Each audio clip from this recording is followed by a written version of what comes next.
Good morning students, कैसे हो आप सब। उम्मीद करता हूँ बेहतर होंगे। तो आइए शुरू करते हैं इलेक्ट्रोकेमिस्ट्री। आपको याद होगा हम लोगों ने इसका बेसिक जो कंसेप्ट है इसके पहले वाले वीडियो में देखा है, जिसमें आपने spontaneous, non spontaneous, oxidation, reduction etc. के बारे में आपने पढ़ा था। तो आज हम लोग इस चैप्टर के कुछ महत्वपूर्ण बेसिक जो डिफाइंड टर्म है पहले उसे समझेंगे और फिर उसके बाद शुरू करेंगे गैल्वेनिक सेल। तो आप तैयार हो जाइए हमारे साथ कॉपी और कलम लेके और लिखिए पहला शब्द वैद्युत अपघटन, इलेक्ट्रोलिसिस। तो पहला टर्म है आज के लिए इलेक्ट्रोलिसिस। हिंदी में कहते हैं इसको वैद्युत अपघटन।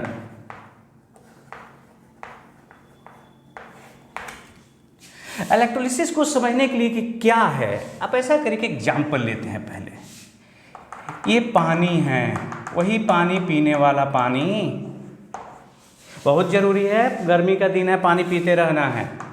और इसमें आपने डाल दिया नमक NaCl। बिना आपके कुछ किए इस पानी में नमक घुल जाएगा। यह एक प्रकार का स्पॉन्टेनियस प्रोसेस है।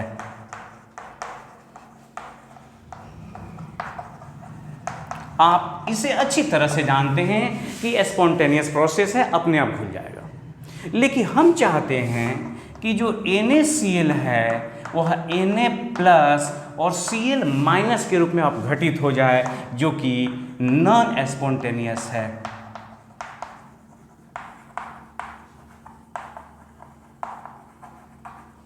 तो ये Na+ और Cl- के रूप में कैसे टूटे, तो जरूरी है कि आप इसमें करंट प्रवाहित कर दीजिए। जब आप इसमें करंट प्रवाहित करेंगे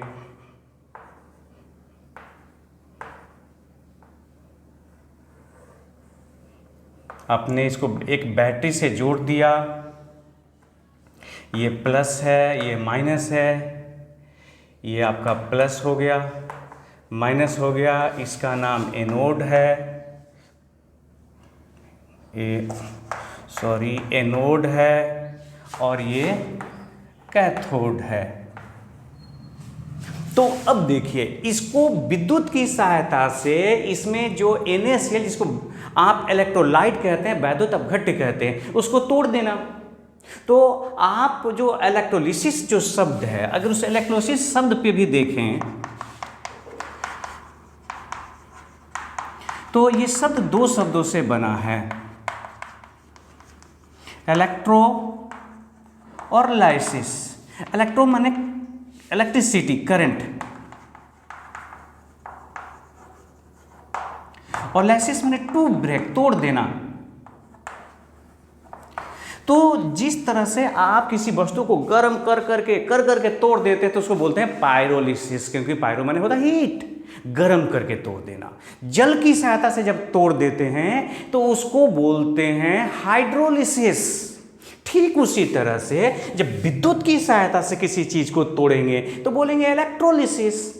अब विद्युत की सहायता से क्या तोड़ें, पत्थर तोड़ें? नहीं, हम लोग विद्युत की सहायता से तोड़ेंगे इलेक्ट्रोलाइट, वैद्युत अपघट्य, जिससे विद्युत धारा प्रवाहित होगी, वही ना विद्युत धारा से टूटे या न टूटे। तो आप जानते हैं कि कुछ ऐसे पदार्थ हैं जिस पदार्थ की जो विलयन हो या उसका गलित अवस्था, मोल्टेन स्टेट होता है, उससे विद्युत धारा प्रवाहित होती है और उसको विद्युत की सहायता से तोड़ देने की क्रिया का नाम है इलेक्ट्रोलिसिस। तो इसका जो डेफिनेशन दिया जाता है वो कुछ इस प्रकार दिया जाता है। जब किसी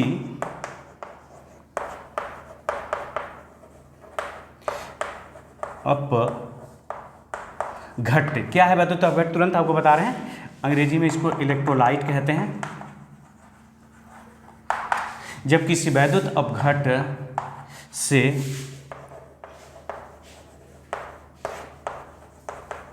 विद्युत धारा प्रवाहित होती है तो वैद्युत अपघट्य टूट जाता है, अपने घटकों में टूट जाता है। इस क्रिया को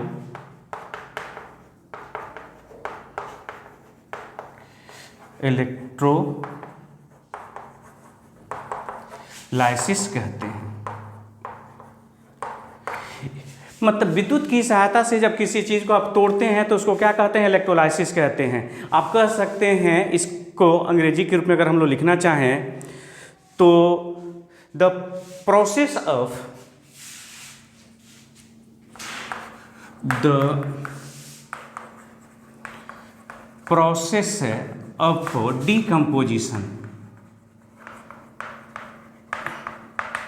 decomposition of electrolyte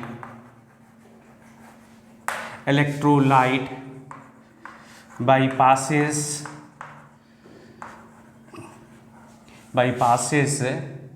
electricity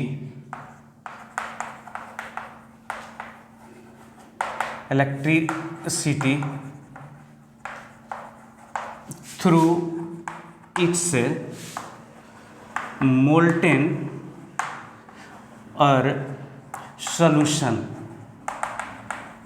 state is called electrolysis. बहुत सिंपल है, एक लाइन की बात है, एकदम एक लाइन ही इसमें बात है बस। इलेक्ट्रिसिटी की सहायता से तोड़ना। ध्यान रखना है कि जिससे इलेक्ट्रिसिटी पास होगी वो टूटेगा। अब इलेक्ट्रिसिटी जो है ना, केवल जो इलेक्ट्रोलाइट होते हैं, अभी तुरंत आपको बताने जा रहे हैं कि इलेक्ट्रोलाइट को भी डिफाइन किया जाता है। तो इलेक्ट्रिसिटी की सहायता से तोड़ देना इलेक्ट्रोलाइट को क्या कहलाता है? तो इलेक्ट्रोलाइसिस कहलाता है। आप इसको नोट करिए। तो आइए दूसरा टर्म है आज के लिए इलेक्ट्रोलाइटिक सेल, वैद्युत अपघटनी। तो ये देखिए, इस पात्र में इलेक्ट्रोलिसिस की क्रिया हो रही है और इसी पात्र को नाम दिया जाता है इलेक्ट्रोलाइटिक सेल। ये जो पात्र है, कंटेनर है, उसका नाम है इलेक्ट्रोलाइटिक सेल। मतलब क्या हुआ कि जिस पात्र में वैद्युत अपघटन की क्रिया की जाती है उस पात्र को वैद्युत अपघटनी कहते हैं। कितना सिंपल है ना। जिस पात्र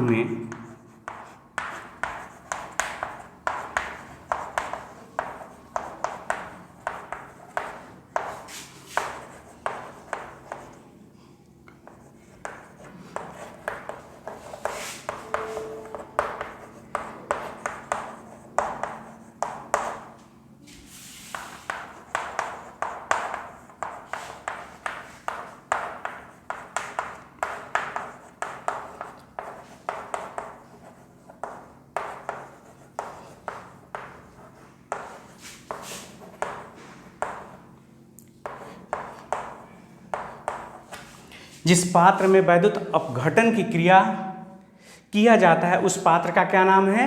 वैद्युत अपघटनी। आप कह सकते हैं कि the apparatus in which is used to bring about electrolysis is called electrolytic cell. Simple सा बात है, जिस पात्र में विद्युत विच्छेदन इलेक्ट्रोलाइसिस की क्रिया होगी उस पात्र को कहेंगे हम लोग क्या चीज? तो उसका नाम है इलेक्ट्रोलाइटिक सेल। यहाँ पर ये जो आपको कंटेनर दिख रहा है, यही कंटेनर आपके लिए क्या हो गया? तो इलेक्ट्रोलाइटिक सेल हो गया, क्योंकि इसके अंदर में कौन सी प्रक्रिया हो रही है? इलेक्ट्रोलाइसिस की प्रक्रिया हो रही है। आप इसे नोट करें। फिर इसके बाद एक और दो और शब्द हैं छोटे छोटे। तीसरा शब्द है इलेक्ट्रोलाइट। हिंदी में कहते हैं वैद्युत अपघट्य। तो इलेक्ट्रोलाइट का मतलब हुआ कि वह पदार्थ जिस पदार्थ से हो के विद्युत धारा प्रवाहित होती है। जैसे इसके पहले जो चित्र हमने बनाया हुआ था उसमें NaCl का सलूशन लिए थे ना, तो NaCl का सलूशन वैद्युत अपघट्य हो गया क्योंकि उसी से तो विद्युत धारा प्रवाहित हो रही है ना। तो जिस पदार्थ से, चाहे जिस पदार्थ के विलयन या गलित अवस्था से, जिस पदार्थ के विलयन या गलित अवस्था से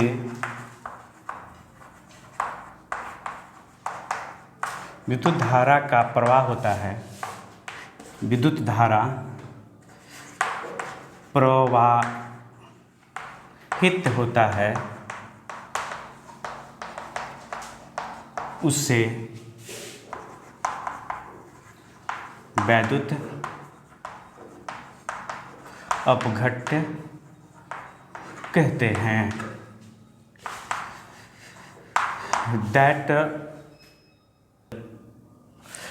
that solution or molten substance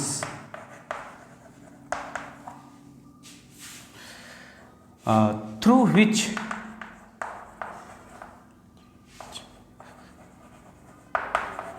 electricity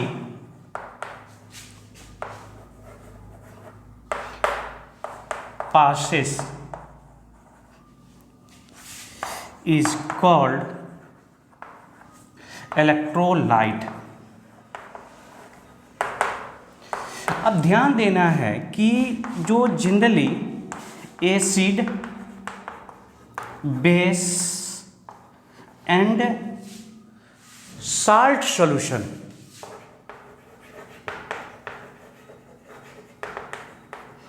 salt solution जो है ना, इसके एग्जाम्पल हैं। कोई एसिड जो होते हैं उससे करंट पास करता है, बेस से पास करता है, कोई अगर साल्ट है, लॉन है, उसके सॉल्यूशन से या मोल्टन स्टेट से करंट पास करता है। तो ये हो गया इलेक्ट्रोलाइट। अब अगला टर्म हम लोग के लिए इलेक्ट्रोड।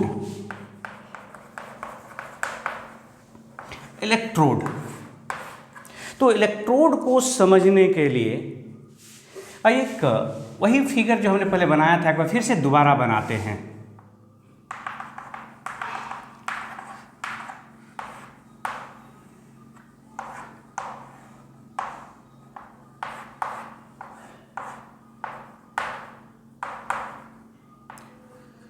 आपने इसको बैटरी से जोड़ दिया,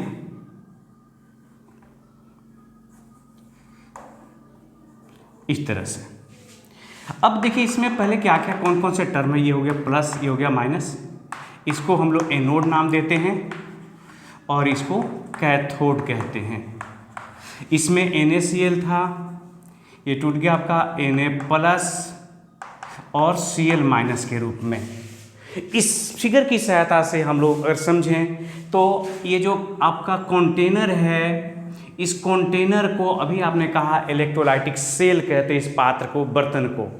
इसमें जो आपने पदार्थ घोल दिया उसी का नाम है इलेक्ट्रोलाइट। इसमें नमक क्या है, इलेक्ट्रोलाइट है। अब इसमें जो करंट प्रवाहित करके और NaCl को आप अपघटित कर रहे हैं, तोड़ रहे हैं, तो उस प्रक्रिया का नाम है इलेक्ट्रोलाइसिस। और इसमें जो दो रड हैं मेटल के, इस इलेक्ट्रोलिसिस की प्रक्रिया में धातु के दो छड़ का उपयोग होता है जिसको इलेक्ट्रोड कहते हैं।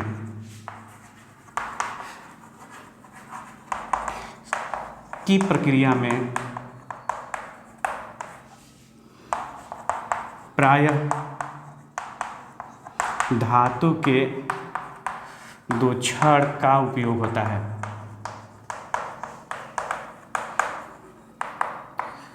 है। ये कहाँ रहता है, जो इलेक्ट्रोलाइट में डूबा रहता है।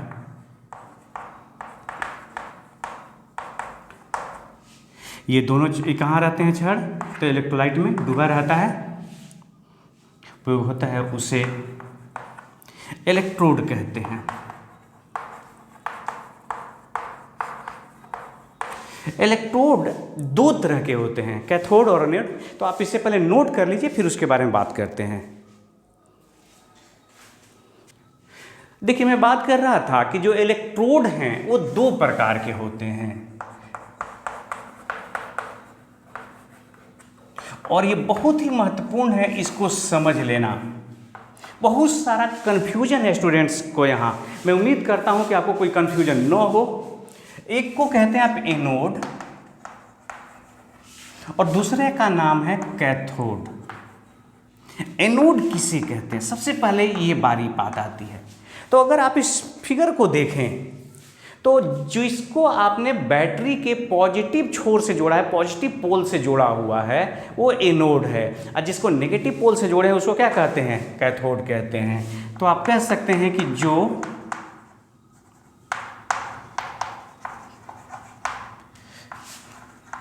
बैटरी के पॉजिटिव पोल से जुड़ा होता है उसे एनोड कहते हैं। उसी तरह से कैथोड किसका कौन है, तो जो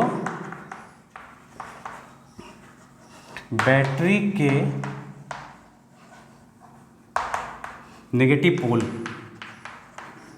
से जुड़ा होता है उसे कैथोड कहते हैं। दूसरी चीज देखिए, आपको मैं एक बात बताऊं कि एनोड जो होते हैं ना, जैसे इसमें, तो एनोड की तरफ जो एनायन होते हैं, एनायन जैसे Cl- वो गमन करता है, इसलिए उसका नाम एनोड है। और जिधर कैटायन गमन करता है उसको क्या कहते हैं, कैथोड।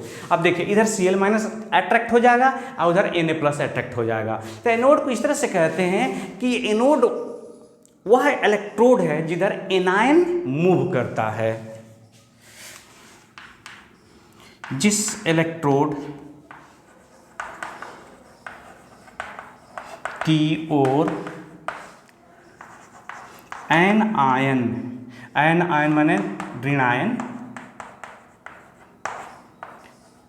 एनायन मूव करता है उसे क्या कहते हैं आप, एनोड कहते हैं। उसी तरह से आप लिख सकते हैं, जिस इलेक्ट्रोड की ओर कैटायन माने धनायन मूव करता है उसे क्या कहते हैं, कैथोड कहते हैं। आप दोनों बातें इस चित्र के माध्यम से स्पष्ट हो रहा है। जो बैटरी है, ये बैटरी के जो पॉजिटिव पोल से जुड़ गया एनोड, जो नेगेटिव पोल से जुड़ गया वो कैथोड, जिधर एनायन मूव करे उसको एनोड। जो इलेक्ट्रोलाइट है उस इलेक्ट्रोलाइट में धनायन ऋणायन होंगे, पॉजिटिव और नेगेटिव आयन होंगे। तो जिधर नेगेटिव आयन मूव कर जाएगा एनायन मूव करेगा एनोड, जिधर कैटायन मूव करेगा वो है कैथोड। लेकिन ये दोनों बातें आपको आगे चल के बहुत बड़ी कन्फ्यूजन उत्पन्न करने वाली है। ये हम लोग जब 11 में थे या 9-10 में, तो ये बातों को, इन बातों को हम लोगों ने पढ़ा हुआ है। अब मैं आपको एक बहुत महत्वपूर्ण बात बताने जा रहा हूँ, जो कि याद रखना, अगर ये बात याद रहे न रहे, आपको एनोड के और कैथोड के बारे में आपको बात करना है। याद रखना है, यहाँ से इलेक्ट्रॉन निकलते हैं और इधर प्रवेश करते हैं। हमने आपको बताया है कि अगर किसी पदार्थ से इलेक्ट्रॉन निकल रहा है तो उसको ऑक्सीडेशन कहते हैं, अगर किसी पदार्थ में इलेक्ट्रॉन जा रहा है, वो खींच रहा है, तो उसको रिडक्शन कहते हैं। तो एनोड वह इलेक्ट्रोड होता है जिस पर ऑक्सीडेशन हो।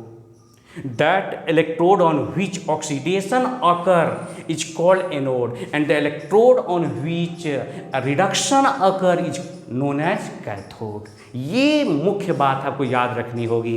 तो जिस इलेक्ट्रोड पर ऑक्सीडेशन होता है, यही महत्वपूर्ण बात है। एनोड पर लिख देता हूँ थोड़ा सिंपल में, एनोड पर ऑक्सीडेशन होता है। बहुत बहुत महत्वपूर्ण बात है, याद रखिएगा। एनोड पर क्या होगा? ऑक्सीडेशन। ऑक्सीडेशन माने इलेक्ट्रॉन का त्याग। लियो, याद है ना, कल हमने लिखा था लियो मतलब loss of electron is called oxidation. तो ऑक्सीडेशन होगा जिस पर, उसका नाम क्या होगा? एनोड। तो जाहिर सा है जिस पर रिडक्शन हो जाए, तो आप लिखेंगे कि कैथोड पर क्या होता है? कैथोड पर क्या होता है? तो रिडक्शन होता है। तो याद रखना होगा हमें ये जो डेफिनेशन है ना, कि वह इलेक्ट्रोड जिस पर रिडक्शन हो उसको कैथोड कहेंगे, और जिस पर ऑक्सीडेशन हो उसको एनोड कहेंगे। ये हमेशा याद रखिएगा। बाकी ये पॉजिटिव है, नेगेटिव है, ये कहीं कहीं आपको धोखा दे देंगे, लेकिन ये जो ऑक्सीडेशन, आप ध्यान से देखिए, इलेक्ट्रॉन का त्याग हो रहा है ना, तो इलेक्ट्रॉन का त्याग क्या चीज हो गया? तो इसका मतलब इस पर ऑक्सीडेशन हो रहा है। अगर उस पॉइंट ऑफ व्यू से भी देखें, ये इलेक्ट्रॉन ग्रहण कर रहा है, इसका मतलब इस पर क्या हो रहा है? रिडक्शन हो रहा है। तो इस तरह से आप, ये मुख्य बात है, याद रखिएगा। जिस पर ऑक्सीडेशन हो जाए वो एनोड है, जिस पर रिडक्शन हो जाए वो क्या है? कैथोड है। आप इसे नोट करें और उसके बाद शुरू करते हैं सबसे महत्वपूर्ण पॉइंट, गैल्वेनिक सेल। तो आइए स्टूडेंट्स, मुस्कुराते हुए इस चैप्टर के सबसे महत्वपूर्ण हिस्सा में प्रवेश करते हैं। उस टॉपिक का नाम है इलेक्ट्रोकेमिकल सेल। इसी को आप गैल्वेनिक सेल भी कहते हैं। हो सकता है आपकी किताब में गैल्वेनिक सेल ही टॉपिक दिया हो, या वोल्टेइक सेल। तो क्या है इलेक्ट्रोकेमिकल सेल, गैल्वेनिक सेल या वोल्टेइक सेल, जरा समझते हैं, और कैसे इसके बारे में लोगों ने सोचा, यहां तक पहुंचा। यहां पर एक सॉल्यूशन लिया है हमने, ये है CuSO4 का सॉल्यूशन। कपर सल्फेट के विलयन में जब आपने क्या किया, जिंक डाल दिया, जिंक का एक टुकड़ा डाल दिया, ये जिंक है, Zn रड। तो होता क्या है, इस कपर और जिंक के बीच एक द्वंद्व शुरू होती है। माने समझ जाइए कि इस पर आधिपत्य के लिए किस विलयन में कौन रहे और विलयन से कौन बाहर जाए। तो जाहिर से जो है मजबूत होगा, ताकतवर होगा, वो आधिपत्य जमा लेगा, और जो कमजोर होगा वहां से बाहर निकलेगा। तो यहां पर इस धक्का मुक्की में जिंक जो है वो कपर को डिस्प्लेस कर देता है, हटा देता है, और स्वयं बैठ जाता है। तो इस विलयन में होता क्या है कि कपर धीरे धीरे यहां पर बैठ जाते हैं बिंदी में।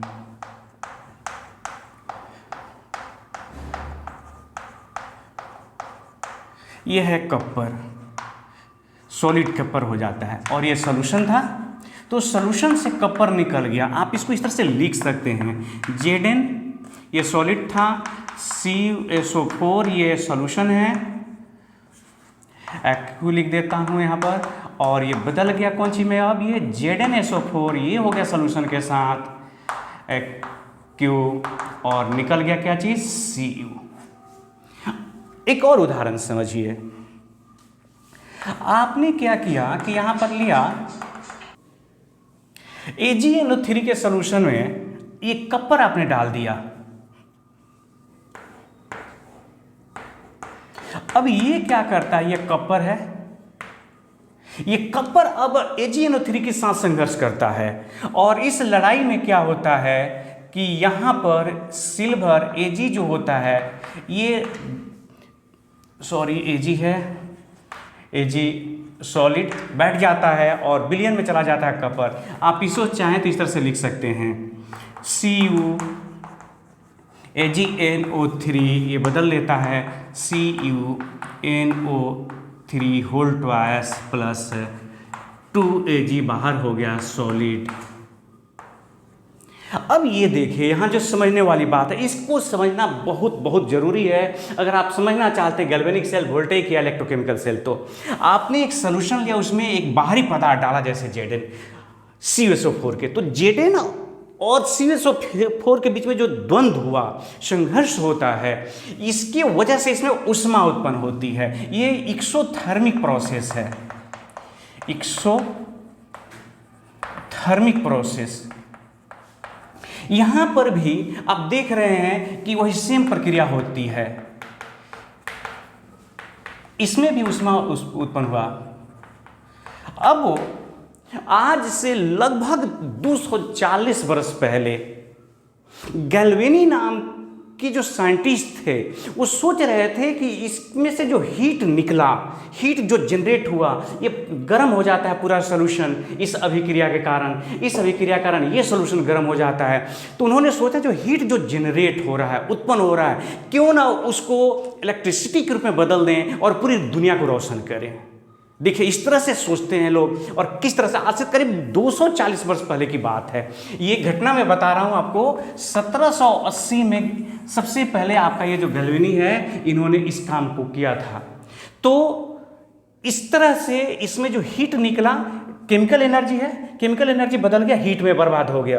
तो उन्होंने सोचा कि इसकी केमिकल एनर्जी को हीट में न बदलने दें, किसमें बदल दें, इलेक्ट्रिसिटी में। और इस तरह से इलेक्ट्रोकेमिकल जो सेल है उसके कंसेप्ट आए और उसकी स्थापना हुई। तो आप इसका मतलब ये हुआ, जो यहाँ प्रिंसिपल है वो ये है, इसमें केमिकल एनर्जी है,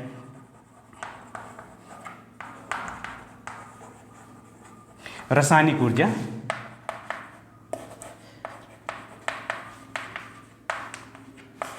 रासायनिक ऊर्जा है। इसको किस में कन्वर्ट कर देना है, इसको कन्वर्ट कर देना है आपको इलेक्ट्रिकल एनर्जी में।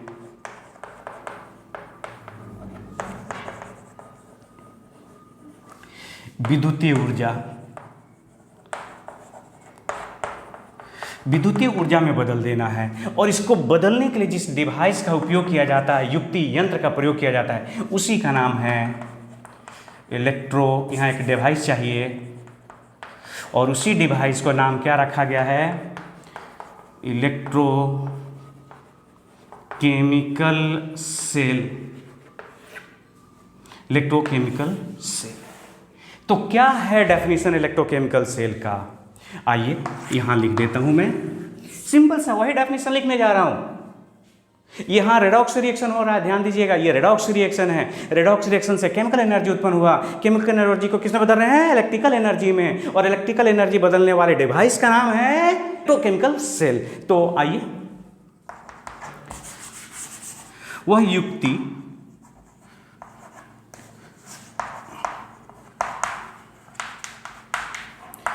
जो रेडॉक्स रिएक्शन से उत्पन्न रासायनिक ऊर्जा को विद्युतीय ऊर्जा में बदलता है, उसे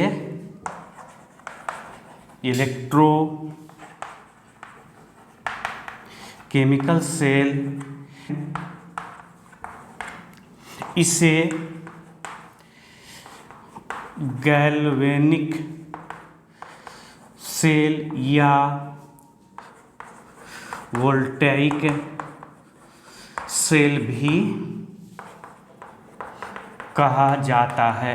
अगर आप इस अंग्रेजी में लिखना चाहते हैं तो कह सकते हैं कि that device which is used to convert the chemical energy produced in redox reaction in electrical energy is called electrochemical cell या गैल्वेनिक सेल। तो अंग्रेजी में मैं लिख देता हूं, पर इतना नोट करिए और ध्यान रखिएगा, बस एक पॉइंट, केवल सिर्फ और सिर्फ एक पॉइंट, और पॉइंट ये है कि ये रेडॉक्स रिएक्शन है, इस केमिकल एनर्जी है, उस केमिकल एनर्जी को कन्वर्ट कर देना इलेक्ट्रिकल एनर्जी में। और जो ऐसा करेगा उसका नाम होगा इलेक्ट्रोकेमिकल सेल या गैल्वेनिक सेल या वोल्टाइक सेल।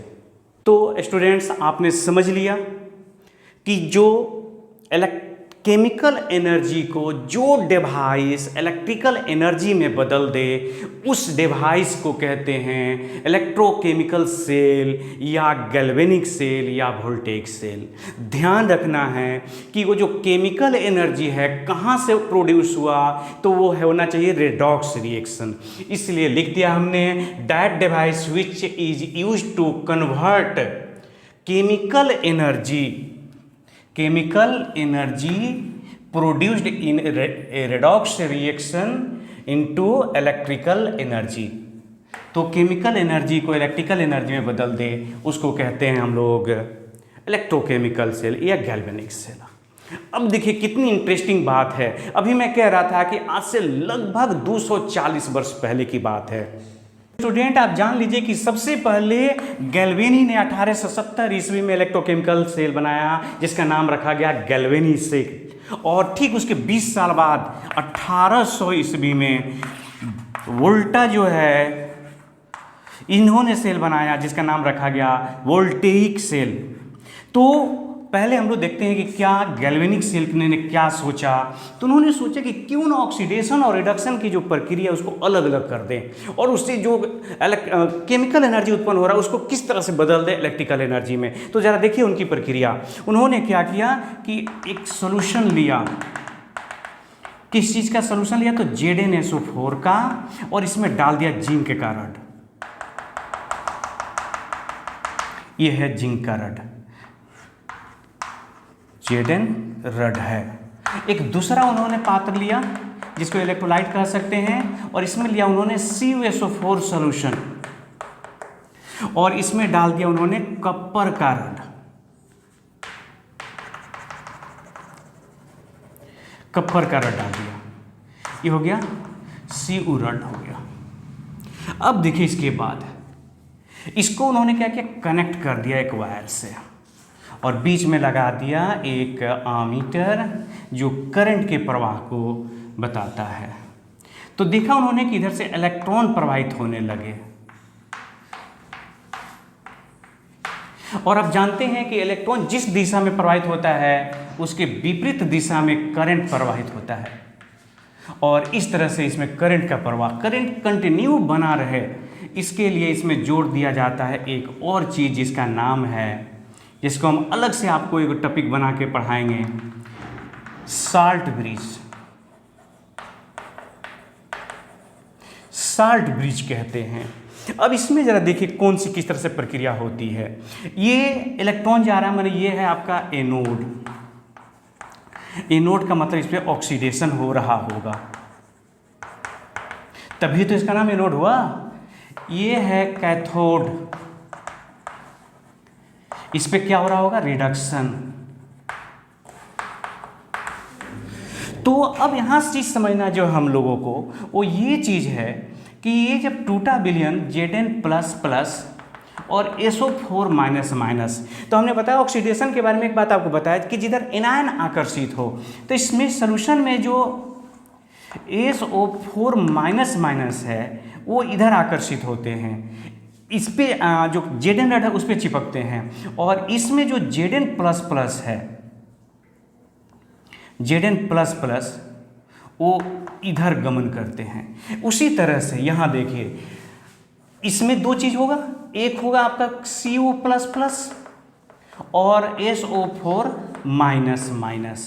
तो जिधर कैटायन आकर्षित हो तो इधर आकर्षित हो रहा होगा कौन बताइए, Cu++, और यहाँ पर चला जाता है SO4। कैटायन आकर्षित हो गया तो SO4, और यहाँ से जिंक। अब यहाँ पर देखिए कि अगर इसमें आपने ले लिया KCl भर दिया तो K+ इधर की तरफ आता है और Cl- इधर की तरफ आता है, याद रखना होगा आपको, Cl-। अब हम लोग इस पे जो अभिक्रिया होने जा रहा है उस अभिक्रिया को हम लोग समझेंगे, लेकिन इसके लिए अब नेक्स्ट क्लास। ये आपका स्ट्रक्चर है गैल्वेनिक सेल का। तब तक अपना ख्याल रखिए। जय हिंद, जय भारत।